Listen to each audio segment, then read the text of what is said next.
Hello everyone, welcome back to the channel, Cook and Barbecue 24/7. My smoker have arrived from Alabama from Shirley Fabrication. I've been working with Tyler for over 2 years trying to get this build together and it's been flawless. It's a 24 by 55 traditional flow smoker with cabinet doors. And everything on this smoker is customized. I don't think I even have anything that's standard. So guys, just keep in mind, you can get anything you want from a custom builder like Shirley Fabrication, but it's a cost with that, especially today with steel and material. So hey, enough of me talking. And if you guys like this video, please consider subscribing to getting good barbecue videos and good cooking videos. Thank you.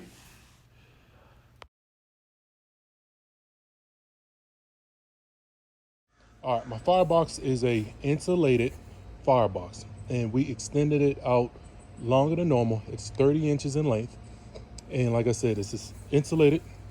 It has 1/4 inch outside, 1/4 inch inside, and in between that is sandwiched 2 inches of high heat insulation for the longevity and keeping all that heat inside. I'm gonna open it up.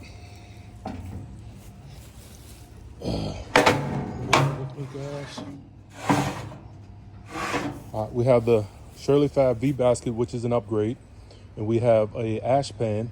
We also have a sacrificial plate just to keep a lot of heat off the top and just for the long haul of the life of the cooker. And everybody knows about the 3/4 inch door. So guys, like you said, when you're looking for a smoker, yeah, there are other builders that are faster, cheaper, but if you want a custom build and something that's going to last a lifetime, you're going to pass down, can't go wrong. All right, we're going around to the back. Like I said, modified trailer, slim, very small footprint. I do not have a wood basket, but I do have a small shelf, removable shelf, to put my probe port in on. And then, of course, the sealed gasket, high heat. And like I said, my stack is tilting, but I have it locked in place. It tilts and locks in place. And I asked Tyler, we do have a handle on the back of the stack just to help lift it and tilt it. And what else we have?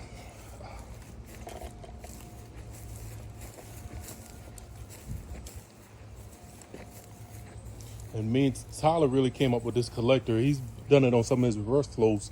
But I said, hey, Tyler, I know I want my collector kind of low. And I said, hey, due to the shape and the roundage of the pipe, I said, I think that'll be a good fit. And he said he agreed too. So we went with that shape. It worked out great. I really can't ask for a better pit. Something that's going to last a lifetime. I'm going to pass this down to my kids, and I'm looking forward to cooking some great barbecue on it. But as you can see, we have 2 cooking racks inside, and we also have a couple extra spaces up top. We can move them around.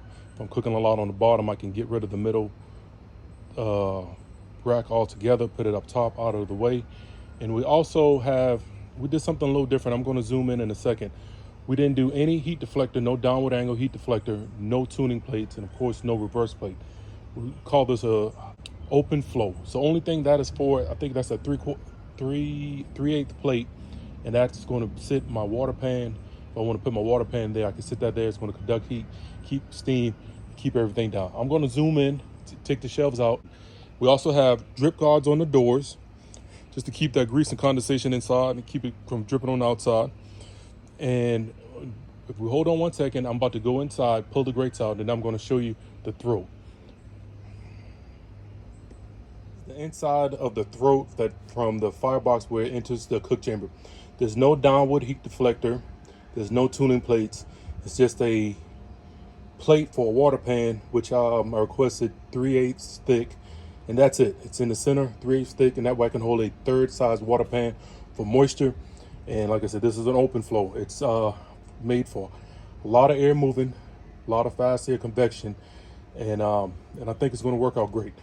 Hey guys, this is where the smokestack comes in, very, very low, and it's going to be nice. It's going to be able to draw that hot air over all the meat and exit down low, and I'm looking forward to it. Excited. Like we said, we have the drip guards in that open flow concept. Lava lock gaskets, And it's just an overall build. And also, guys, if you look closely, I don't know if you can see it in the video, I asked Tyler to leave all my welds exposed. So he didn't grind off anything. That was in my notes. Dimes on dimes.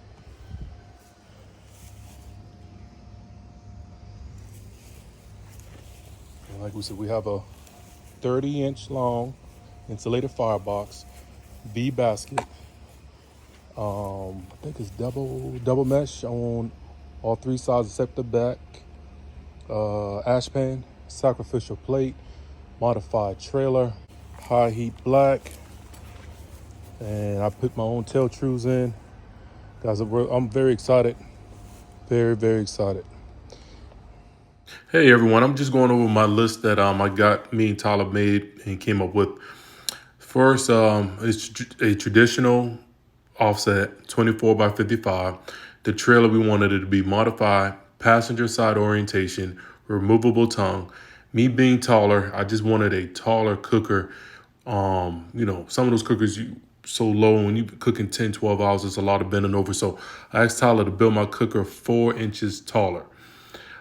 Cook chamber, cabinet, straight back, doors and grates full length, 2 sets of rails, even spacing, drip guards on doors, locking tabs on cooking chamber doors, 2 thermometer ports, a water pan for coming out of the throat to hold water, 1 probe insert and a small shelf in the back, a custom collector me and Tyler came up with, drawn from the bottom and very low. My stack is a 6-inch by 34-inch stack. Due to my garage height, I wanted something that can get in, and I was caught up in that mindset, those big old tall lawn smokers stack, but you got to realize this is a patio model. So we came up with a 6-inch wide by 34 inches, no damper with a lifting handle on the backside. And my firebox is a 30-inch long insulated firebox. I have a sacrificial plate, V basket, ash pan, and another set of locking tabs. Thank you guys for watching. If you guys like this type of content, please consider subscribing, like, and share on social media. Thank you.